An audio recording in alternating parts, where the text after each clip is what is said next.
আসসালামু আলাইকুম গাইস, আপনারা দেখতে পাচ্ছেন আমি চলে আসছি আজকে গাইস হাঁটতে হাঁটতে চলে আসলাম বুড়িচং উপজেলায়, কুমিল্লা জেলা বুড়িচং উপজেলার বিশাল বুড়িচং বাজারের এক বিশাল গরু বাজারে। তো গাইস আপনারা এখানে দেখতে পাচ্ছেন অনেক বড় বড় গরু উঠেছে। এই যে দেখতে পাচ্ছেন লাল কালো আর ছোটো মাঝারি সব ধরনের গরু উঠেছে। তো গাইস এই গরুগুলো দেখতে পাচ্ছেন, এগুলো কিন্তু লাখের উপরে গাইস, 1 লক্ষ টাকার উপরে যে গরুগুলা, এগুলা গাইস এখানে দেখতে পাচ্ছেন গাইস। এই যে দেখতে পাচ্ছেন একটা গরু নিয়ে যাচ্ছে, এটা হচ্ছে 1,20,000 টাকা। তো গাইস বর্তমানে গরুর দাম খুবই চড়া যাচ্ছে, দাম যাচ্ছে এই যে গরুটা দেখতে পাচ্ছেন 1 লাখ টাকা। তো গাইস এরকম অনেক দাম যাচ্ছে গরু বুঝছেন বাজারে। তো গাইস এখানে একটা দেখতে পাচ্ছেন, এই গরুটাকে সর্বোচ্চ 1.5 লক্ষ টাকা বলা হয়েছে, কিন্তু বিক্রি করা হয় নাই।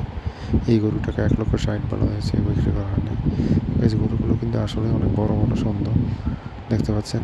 এই যে এখানে একটা কালো একটা গরু আছে, এটাকে 1.5 লক্ষ টাকা বলা হয়েছে, দেয় নাই। তারা দাম বলছে কিন্তু ওই কাঙ্ক্ষিত দাম বলতে পারছে না, যার ফলে বিক্রেতারা গরুটাকে দিচ্ছে না। এই যে ছোট একটা গরু দেখতে পাচ্ছেন, এটাকে বিক্রি করা হয়েছে 80,000 টাকা। এই জায়গায় দেখতেছেন টাকা গুনতেছে। তো গাইস ছোট গরুর চাহিদা আছে এবং লাখ টাকার উপরে যে গরুগুলো, এগুলোর চাহিদা অনেক বেশি। তবে ছোটো গরু বর্তমানে বাজারে নাই। তো গাইস এখানে দেখতে পাচ্ছেন একটা কালো, এই গরুটা মোটামুটি অনেক ভালো